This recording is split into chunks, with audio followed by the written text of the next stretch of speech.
Hello friends, welcome to தியா சமையல். இன்னைக்கு என்ன சமைக்க போறேன்னா, ஊதா கலர்ல இருக்க முட்டைக்கோஸை வச்சு ஒரு மசாலா தான் பண்ண போறோம். இந்த மசாலா பார்த்தீங்கன்னா நீங்க சாதத்துக்கு சைட் டிஷ்ஷாகவும் வச்சு சாப்பிடலாம், இல்லைன்னா சூடான சோறுல போட்டு பிசைஞ்சு சாப்பிட்டு பாருங்க, டேஸ்ட் வேற லெவல்ல இருக்கும். அது மட்டும் இல்லை, இது சப்பாத்திக்கு ஒரு நல்ல சைட் டிஷ். வாங்க எப்படி செய்யறதுன்னு பார்க்கலாம். சமையல் அறைக்கு போறதுக்கு முன்னாடி இப்பதான் ஃபர்ஸ்ட் டைம் என் சேனலை பாக்குறீங்கன்னா என் சேனலை சப்ஸ்கிரைப் பண்ணிட்டு பக்கத்துல இருக்க பெல் ஐக்கானை கிளிக் பண்ணிட்டு வாங்க. ஊதா கலர் முட்டைக்கோஸ் எடுத்திருக்கேன். கிராம்னு பார்த்தீங்கன்னா ஒரு 600 கிராம் இருக்குது. இதில் நம்ம பாதி வெட்டி தான் மசாலா செய்ய போகிறோம். மீதி பாதியை நம்ம வேறு ஏதாவது டிஷ்ஷை செஞ்சுக்கலாம். இந்த மசாலா வந்து நீங்கள் எந்த வகையான முட்டைக்கோஸை வச்சு நீங்கள் ட்ரை பண்ணலாம். இங்கே நான் பர்பிள் கலர் எடுத்திருக்கேன். இந்த பர்பிள் கலர் பார்த்தீங்கன்னா குழந்தைங்களுக்கு ரொம்ப அட்ராக்டிவாக இருக்கும். அதே சமயத்தில் இந்த முட்டைக்கோஸில் பார்த்தீங்கன்னா நிறைய ஆன்டி ஆக்சிடென்ட் இருக்குது, ஃபைபர் இருக்குது, விட்டமின்ஸ் நிறைய இருக்குது. அதனால் இது உடம்புக்கும் ரொம்ப நல்லது, பார்க்குறதுக்கும் ரொம்ப நல்லா அட்ராக்டிவாக இருக்கும். முட்டைக்கோஸை நீட்டு வாக்கில் நல்லா மெலிசாக கட் பண்ணி எடுத்துக்கோங்க. இப்போ தான் நீங்கள் ஃபஸ்ட் டைம் கட் பண்ணுறீங்கன்னா கொஞ்சம் கஷ்டமாக தான் இருக்கும், ஆனால் பழக பழக ஈஸியாக கட் பண்ணி எடுத்துருவீங்க. முட்டைக்கோஸை நல்லா மெலிசாக கட் பண்ணி எடுத்தாச்சு. இப்போ நம்ம மசாலா செய்ய ஆரம்பிச்சிடலாம். மசாலா செய்ய ஒரு கடாய் எடுத்துக்கோங்க. கடாய் நல்லா சூடான பிறகு 2 ஸ்பூன் எண்ணெய் சேர்த்துக்கோங்க. எண்ணெய் நல்லா சூடான பிறகு 1/4 ஸ்பூன் கடுகு சேர்த்துக்கோங்க, 1/4 ஸ்பூன் சீரகம் சேர்த்துக்கோங்க, 1/4 ஸ்பூன் உளுந்து சேர்த்துக்கோங்க. கடுகு நல்லா வெடிச்சு உளுந்து நல்லா செவந்த பிறகு கொஞ்சம் கருவேப்பிலை சேர்த்துக்கோங்க, 2 காஞ்ச மிளகாய் சேர்த்துக்கோங்க.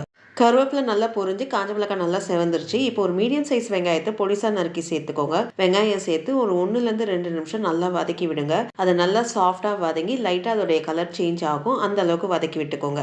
வெங்காயம் ஓரளவுக்கு வதங்கி வந்திருக்கு. இப்போ இதுல ஒரு 1/2 ஸ்பூன் இஞ்சி பூண்டு பேஸ்ட்டை சேர்த்துக்கோங்க. இஞ்சி பூண்டுடைய பச்சை வாசனை போற அளவுக்கு நல்லா வதக்கி விட்டுக்கணும். இஞ்சி பூண்டுடைய பச்சை வாசனை போறதுக்கும் இந்த வெங்காயம் இன்னும் நல்லா வதங்கி வரதுக்கும் கரெக்டா இருக்கும். இஞ்சி பூண்டுடைய பச்சை வாசனை போய் வெங்காயமும் நல்லா வதங்கி வந்திருக்கு பாருங்க. இப்போ இதுல ஒரு சின்ன சைஸ் தக்காளியை பொடிசா நறுக்கி சேர்த்துக்கோங்க. தக்காளி சேர்த்து அந்த வெங்காயத்தோட நல்லா வதக்கி விடுங்க.